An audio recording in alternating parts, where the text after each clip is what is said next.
Seja bem-vindo ao canal Teologia Aprenda Mais. Se inscreva no nosso canal, deixe o seu like, compartilhe o nosso vídeo.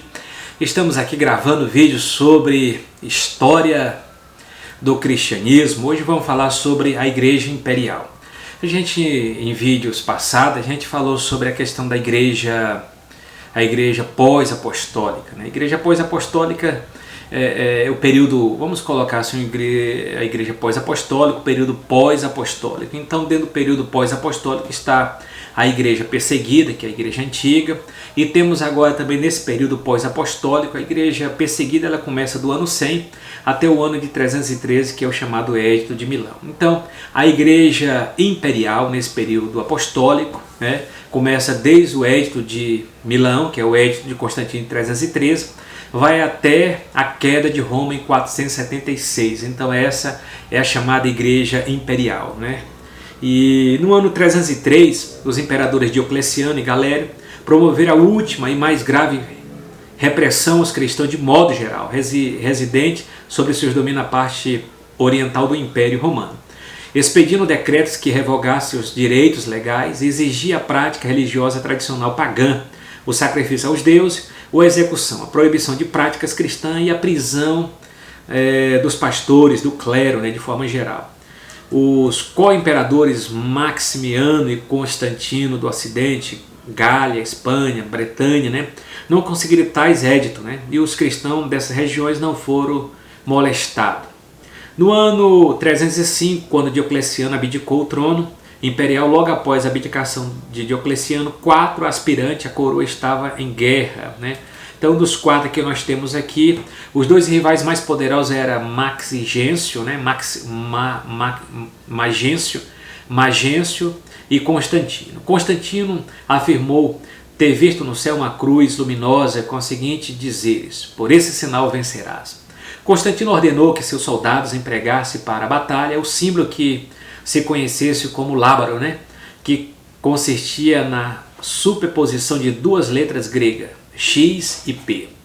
Outra questão também importante aqui: em batalha travada sobre a ponte Milvio, Constantino venceu o exército de Magêncio. Esse morreu afogado, caindo das águas do rio. Após essa vitória, Constantino fez aliança com Licínio e posteriormente com Maximino, e outros 2 pretendentes à coroa.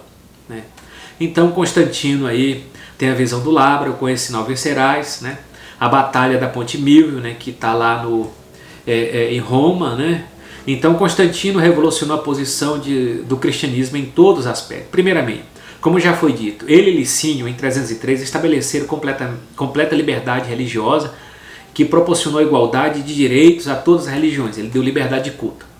Depois se mostrou favorável ao cristianismo, fazendo ofertas valiosas para a construção de igrejas, que são basílicas, a manutenção do clero e isentando-os dos impostos. Juntou as águias dos seus estandartes ao lábaro, o símbolo de Cristo. Outra questão, afinal, entrou ativamente nos ações da igreja, tentando dirimir disputas doutrinárias. Por esse tempo não foi cristão, professo, pois não recebeu batismo até pouco tempo antes da sua morte. Ele recebeu o batismo clínico, na hora da sua morte. Ele não tornou o cristianismo a religião oficial do império.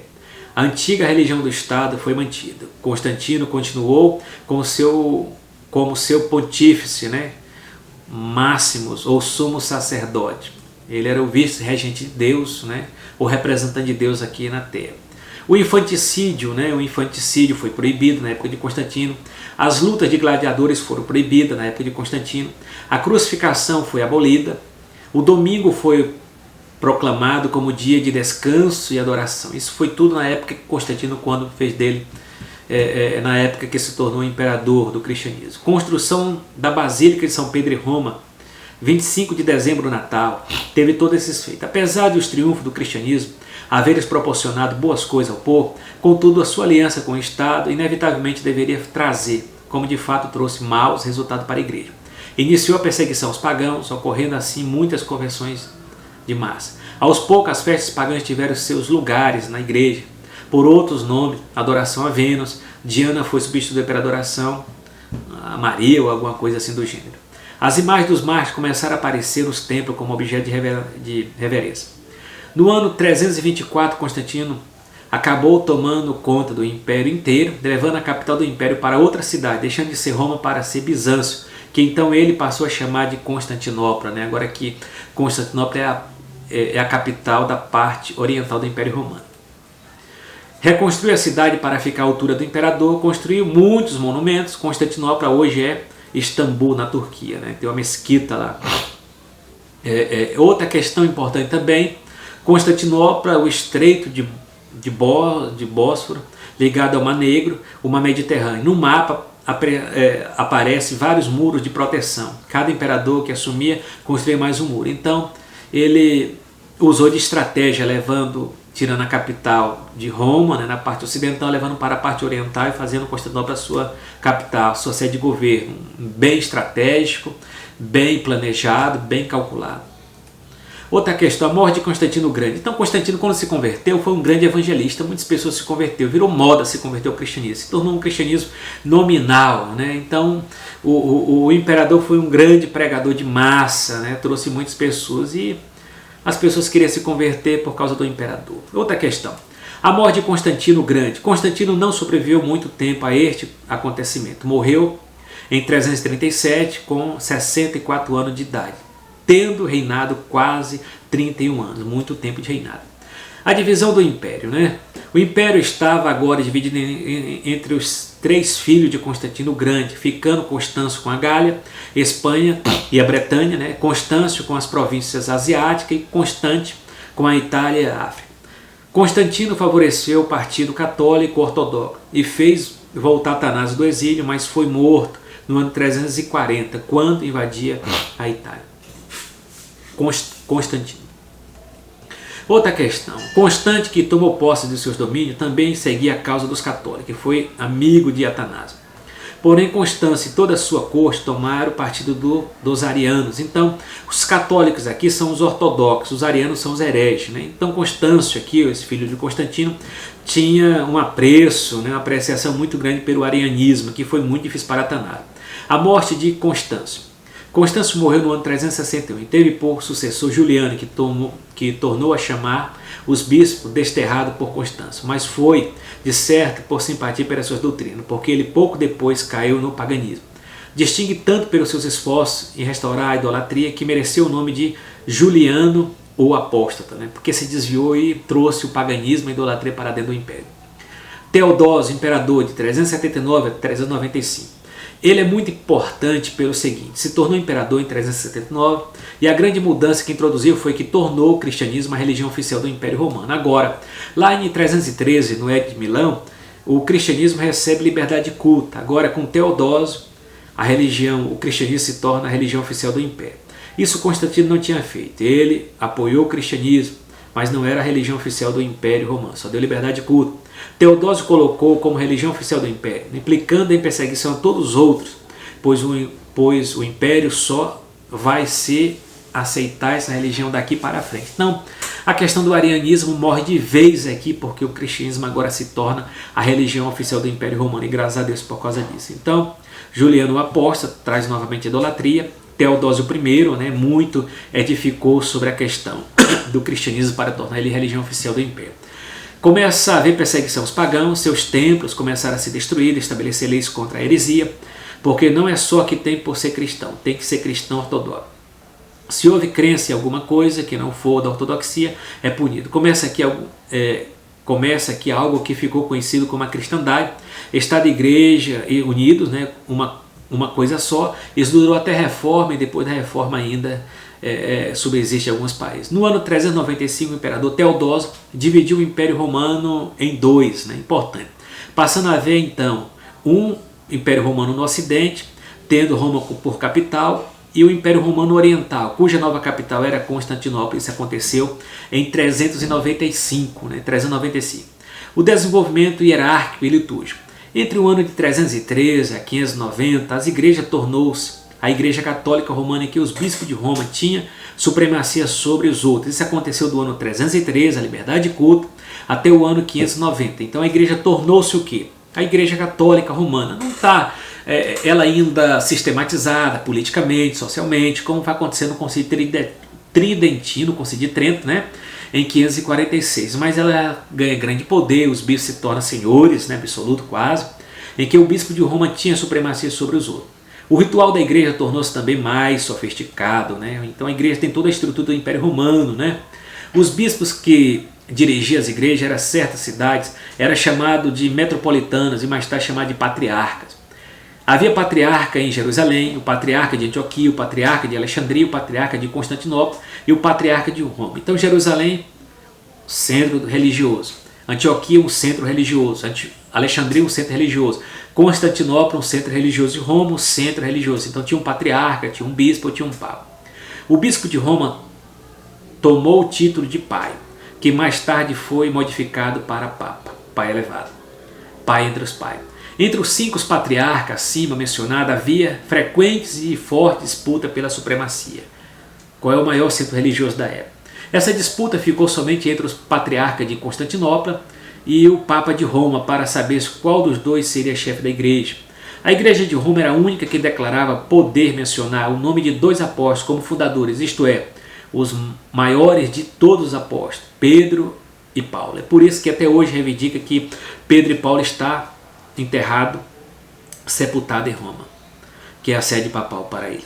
Surge então a tradição de que Pedro foi o primeiro bispo de Roma. Ora, como bispo, Pedro deveria, por ser certo, papa. Mas essa lista não está bem exata, a questão de algumas coisas não está exata, tem que ser melhor analisar teologicamente, principalmente historicamente. A origem do papado. Eu falo isso sobre essa questão sobre a Igreja Católica, sobre a origem, sobre o primado, sobre os papas, lá em Seitas e Heresias, principalmente nas religiões lá sobre o catolicismo, explicando sobre a questão que Pedro é o papa ou não é o papa, né? Que Pedro é a pedra ou não é a pedra. A origem do papado. O bispo monárquico, palavra papa, significa papai, o pai elevado. Em 402, Inocêncio I, dizendo ser governante das igrejas, exigiu que todas as controvérsias fossem levadas a ele. Então, é uma autoridade. Em 440, Leão I aumentou sua autoridade, sendo visto por alguns historiadores como o primeiro papa. Em 445, o imperador romano Valentiniano III reconheceu a pretensão do papa de exercer autoridade sobre as igrejas. Até o ano 500, todos os bispos ocidentais foram chamados assim. Aos poucos, restringia esse tratamento aos bispos de Roma, que valorizava entender que a capital do império desfeito deveria ser a sede da igreja, né, principal. Citava 2/3 dos evangelhos, né, como prova desse fato. Um desses ainda pode ser visto escrito em latim: cúpula da Basílica de São Pedro, no Vaticano, diz: Tu és Pedro, e sobre essa pedra edificarei a minha igreja. Outro é: apacenta as minhas ovelhas. Argumentava da seguinte forma: se Pedro foi o chefe da igreja, então seus sucessores, os papas de Roma, deveriam continuar a exercer a mesma autoridade. Essa é uma leitura de Leão I. A decadência da igreja. Muitíssimos pagãos entraram na igreja sem convenção. Era natural que se atribuísse veneração aos mártires por sua santidade. Para essa gente que estava acostumada aos deuses da sua cidade, os seus lugares sagrados, que não estava bastante cristianizado, a veneração do santo transformou-se rapidamente em adoração. Surgiram as peregrinações aos lugares santos. Começaram a venerar relíquias, parte dos corpos, objetos que pertenceram ao santo e a tributar a esses objetos poderes miraculosos. A ideia do culto do santo foi mais acentuada no caso da Virgem Maria. Então, o começo do monarquicismo. O que é o monarquicismo? Depois que Constantino se impôs e dominou em todo o império, o mundanismo penetrou na igreja e fez prevalecer os seus costumes. Muitos que anelavam a vida espiritual mais elevada estavam descontentes com os costumes que os cercavam e afastavam para longe das multidões, entende? Então vai aparecer aqui, foi desta confusão e manifestação de decadência por toda parte que nasceu o monarquicismo. O que é o monarquicismo? Então a igreja estava luxo, poder, riqueza, passaram a fazer parte da igreja. Foi Antônio, natural de Roma, que teve a duvidosa honra de ser o primeiro monge, né? Tinha já existido antes dele, mas foi ele o primeiro que adotou a vida de claustro, retirando-se completamente do mundo. Diz que foi levado a dar esse passo quando ainda era muito novo, por ter sido ouvido as palavras do Salvador: vende tudo quanto tens, reparte pelos pobres, e terás um tesouro no céu. Então ele vende tudo e vai se tornar monge, né? Solitário, eremita. Antônio ou eremita, né? Eremita, que vive no lugar ermo, nas cavernas, no deserto. Outra questão, Simão ou estilita, né? Que vivia em cima de de um mármore, né? Vivia em cima de um mármore. Benedito de Núcia, né? Martim de Tours, os beneditinos, esses grupos ou isoladamente retiravam-se para cultivar a vida espiritual através da meditação, oração e costume ascético. Esse espírito monárquico teve início no Egito, favorecido pelo clima cálido e pelas escassez e necessidade da vida. Então aqui tem um período monárquico, né, que aparece com esses monges solitários, que procurando uma vida espiritual, uma vida melhor, e sai aquela velha fala, né, esse verdadeiramente aqui tem uma vida santa e pura, né, uma vida pura e santa. Né? Então nós temos aí todo um contexto, toda uma vida de pessoas que buscaram viver uma vida separada para que tivesse uma vida mais santa, uma vida mais pura, né, uma vida mais nobre. E até o próximo vídeo. Quero falar sobre a igreja medieval desde a queda de Roma, 476, até a queda de Constantinopla em 1453 e o processo do poder papal. Shalom, até a próxima.